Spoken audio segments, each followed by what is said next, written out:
হাসছো কেন? ও কি বলছে জানেন? না, আমি জানতে চাই না। হাসাহাসি বন্ধ করে মন দিয়ে কাজ করো।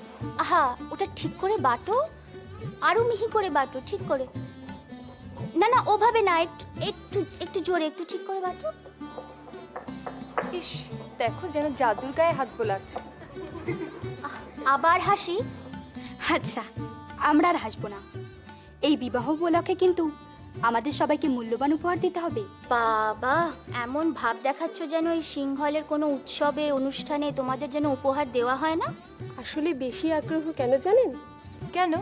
ও সদ্য বিয়ে হয়েছে, যে স্বামীকে দেখাবে।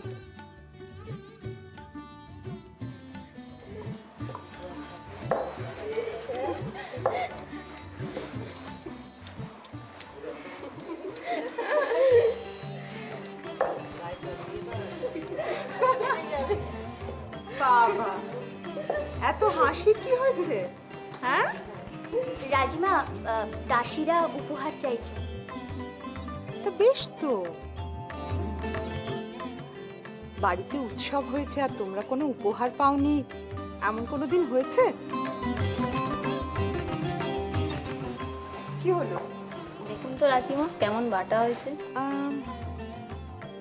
না জানো, ততটা মিহি হয়নি। কি ব্যাপার বলো তো? তোমরা উপহার পাবে বলে সেই আশায়, সেই পরিকল্পনায় কাজটাই ভালো করে করছো না। ভালো করে কাজ করো, আর একটু ভালো করে মিহি করে বেটে এনো, কেমন? ঐশিকা কোথা? এই যে রাজিমা, আমি এসে গেছি।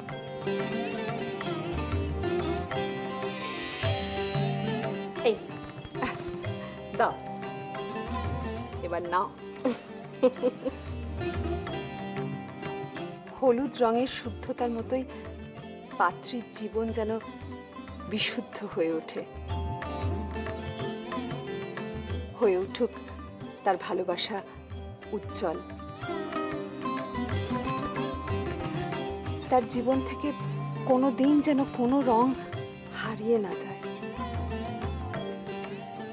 ঈশ্বরের আশীর্বাদে পাত্রের জীবনেও যেন সুখ আর ভালোবাসা সর্বদা বিরাজ করে।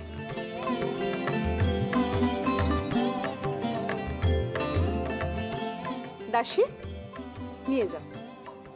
এসো।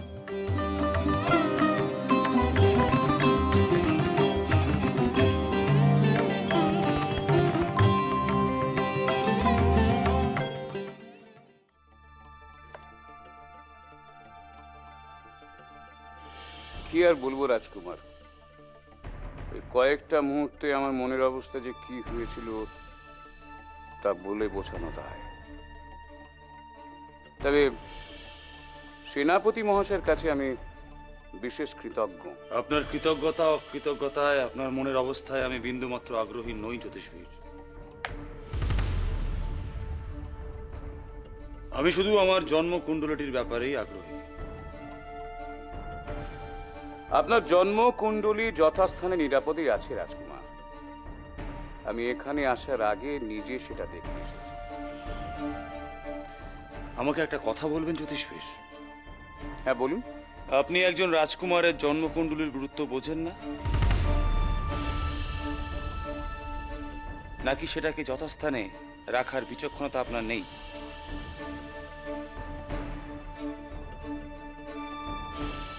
জন্মকুণ্ডলী তো যথাস্থানেই আছে, কেউ নেয়নি তো।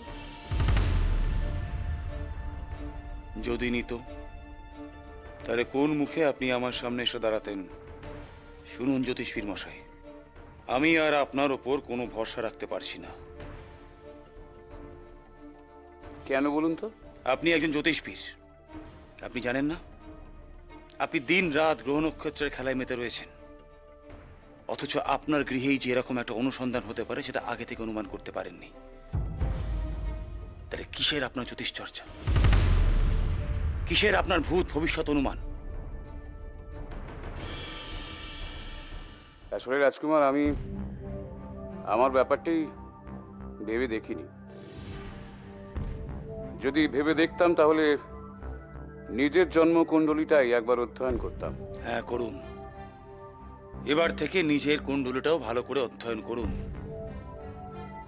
আপনার একটা অসাবধানতা যে কতটা মারাত্মক হয়ে উঠতে পারে সেটা আপনি কিন্তু কল্পনা করতে পারছেন না। আমাকে ক্ষমা করবেন রাজকুমার। এবারের মতো আমি আপনাকে ক্ষমা করে দিলাম জ্যোতিষবিদ, কিন্তু ভবিষ্যতে যদি এই ঘটনা দ্বিতীয়বার ঘটে তখন আমি নিজেকে কতটা স্থির রাখতে পারবো সেটা কিন্তু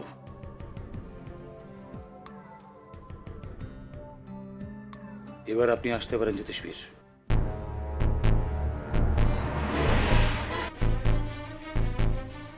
প্রণাম রাজকুমার।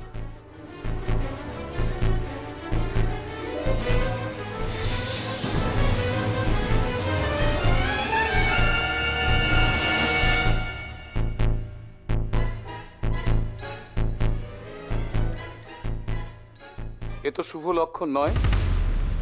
গায়ে হলুদের পূর্বে এই ধরনের ঘটনা নিদারুণ অশুভের পূর্ব সংকেত। ঈশ্বর করুন আমার জন্মকুণ্ডলী যেন আমার শত্রুর হস্তগত না হয়। কুমার, হ্যাঁ বৌরানী। তুমি চিন্তা করো না কুমার, আমি থাকতে তোমার কোনো অনিষ্ট আমি হতে দেব না, কোনোদিনও না।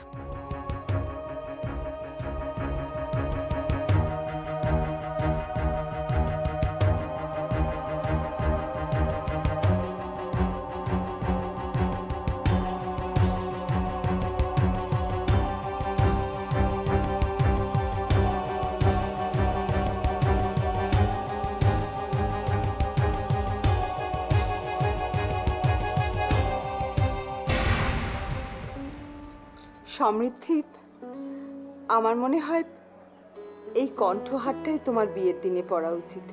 দেখো,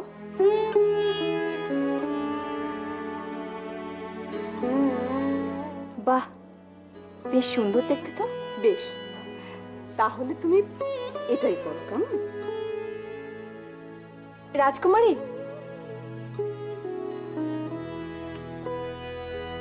এনেছ?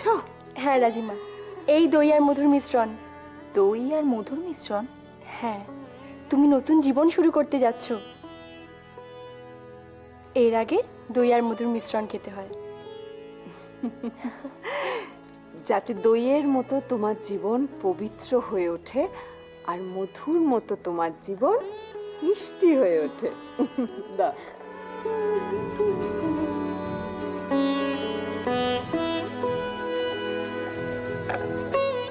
না, খেয়ে নাও।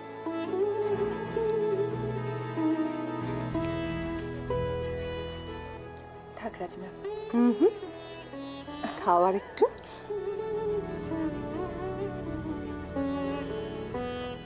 জানো সমৃদ্ধি, তোমার গায়ে হলুদের সমস্ত আয়োজন করা হচ্ছে।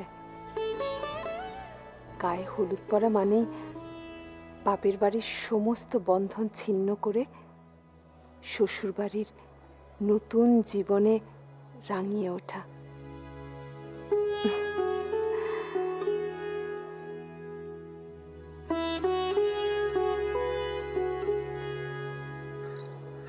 সমৃদ্ধি,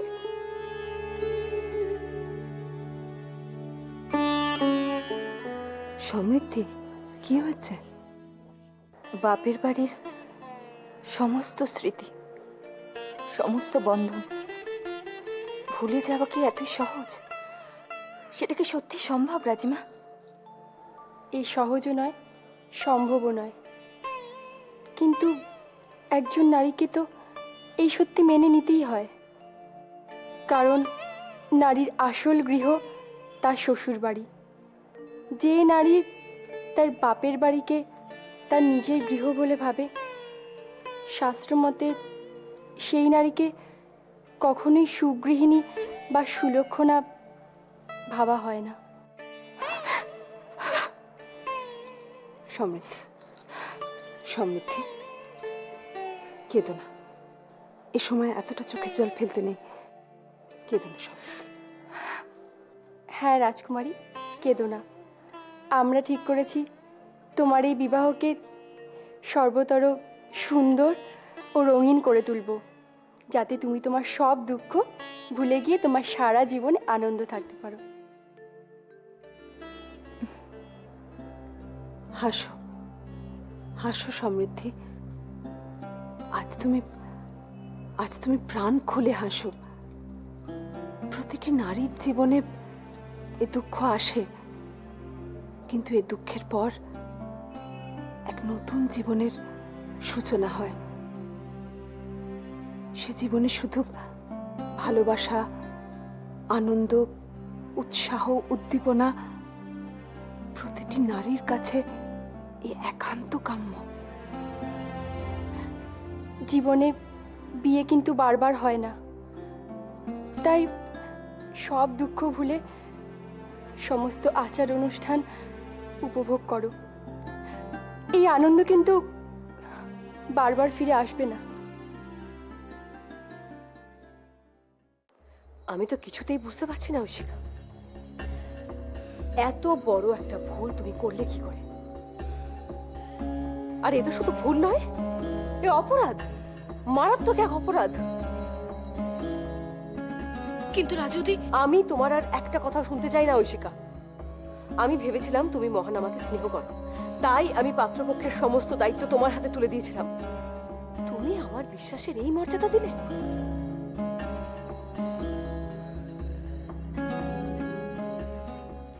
আপনি বুঝতে পারছেন না রাজুদি। আমি সব বুঝতে পারছি ঐশিকা। সমৃদ্ধির প্রতি ঈর্ষাপরায়ণ হয়ে তুমি এতটাই হিংস্র হয়ে উঠেছো যে তুমি... পিসি, পিসি এ কথা বলো না। বড়রা যখন কথা বলে তখন ছোটদের কথা বলতে নেই খনা। জানি মাসুমা, কিন্তু বড়রা যদি ভুল করে তখন ছোটদের নিশ্চয়ই অধিকার আছে যে সেই ভুল বড়দের ভাঙিয়ে দেবা। কি বলতে চাইছো তুমি? আমি ভুল করেছি? অবশ্যই পিসি। তুমি মাকে যা দায়িত্ব দিয়েছো তা মা অত্যন্ত সততা এবং পরিশ্রমের দ্বারা পালন করছে, সাধ্যমতো প্রচেষ্টাও করছে যাতে এই গায়ে হলুদের উৎসব সিংহলের ইতিহাসের পাতায় স্বর্ণাক্ষরে লেখা থাকে। তাই নাকি? হ্যাঁ পিসি, আজ যা ঘটেছে তা সত্যি খুবই দুর্ভাগ্যজনক, কিন্তু ইচ্ছাকৃত নয়, নিছক দুর্ঘটনা। মা ভাই কাকাকে অত্যন্ত স্নেহ করে, তাতে কোনো খাত নেই। তাহলে মা নিশ্চয়ই চাইবে না যে ভাই কাকার কোনো অনিষ্ট হোক, মন থেকেও চাইবে না। আর যদি চাইতো তাহলে আজ মা এইভাবে তোমাদের সামনে দু চোখ ভরা চোখের জল নিয়ে দাঁড়িয়ে থাকতো না, আনন্দ করত। খনা, শুধু মাকে সমর্থন করলে চলবে? তোমাকেও তো কিছু দায়িত্ব নিতে হবে। দায়িত্ব? হ্যাঁ, দায়িত্ব। তোমার মা বোধহয় একা হাতে এত কিছু সামলাতে পারছেন না। আমি বলি কি খনা, তুমি এদিক ওদিক না ঘুরে বেড়িয়ে, না আনন্দ করে এই বিয়েতে কিছু দায়িত্ব নাও। আমি চাই খনা, এই বিবাহে তুমি সমস্ত রীতিনীতি পালন এবং ব্যবস্থাপনায় তোমার মাকে সাহায্য করো। তাহলেই আর কোনো ভুল হবে না। আর দেখো, দুজনে মিলে একসাথে কাজ করলে কোনো দুর্ঘটনারও সম্ভাবনা থাকবে না। তুমি বরং এক কাজ করো খনা, দই আর মধুর মিশ্রণটা তুমি নিজে গিয়ে তোমার ভাই কাকাকে খাইয়ে এসো। আমি? হ্যাঁ তুমি। কেন খনা, তোমার কোনো আপত্তি আছে?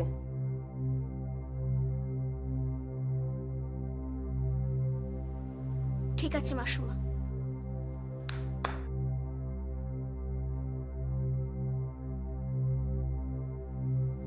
এসো।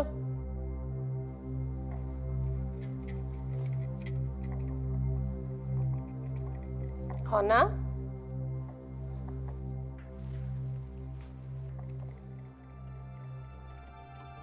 যাও ভাই কাকাকে দিয়ে এসো।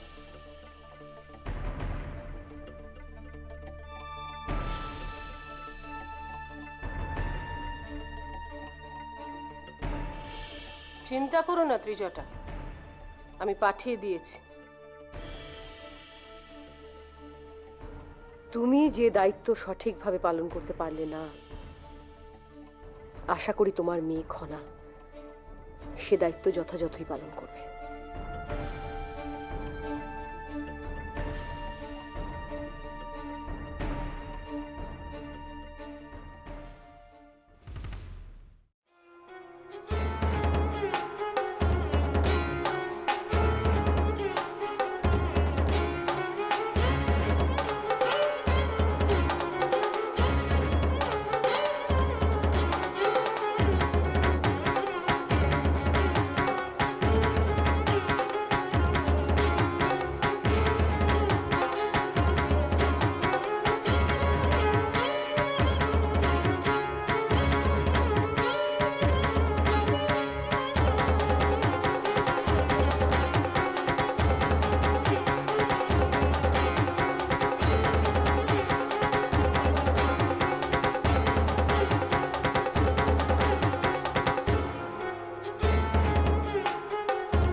নববধূর সাথে তোমার জীবনও প্রেম আর ভালোবাসায় পরিপূর্ণ হয়ে উঠুক কুমার।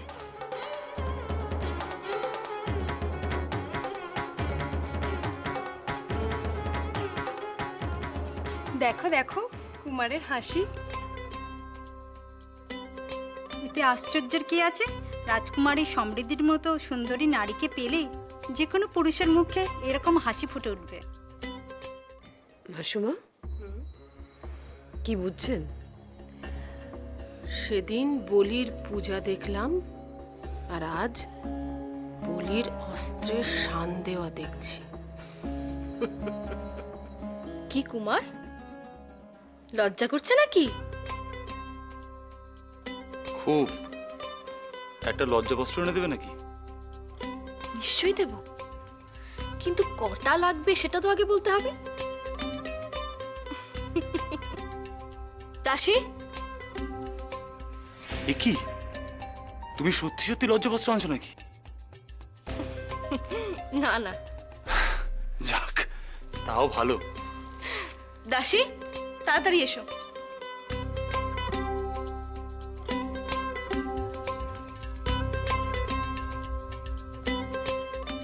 পা রাখুন কুমার।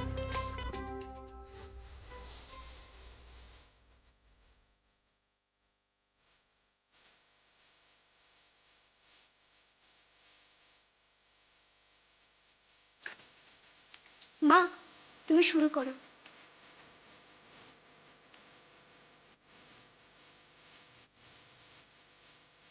আচ্ছা কুমার, তুমি যে সমৃদ্ধির কথা ভাবছো সেটা স্বীকার করতে তুমি লজ্জা পাচ্ছ কেন বলো তো?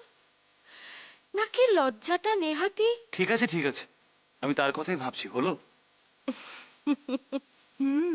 কুমার সত্যি সিংহলের শ্রেষ্ঠ সাহসী। কিরম অকপটে স্বীকার করলো বলো। এসো।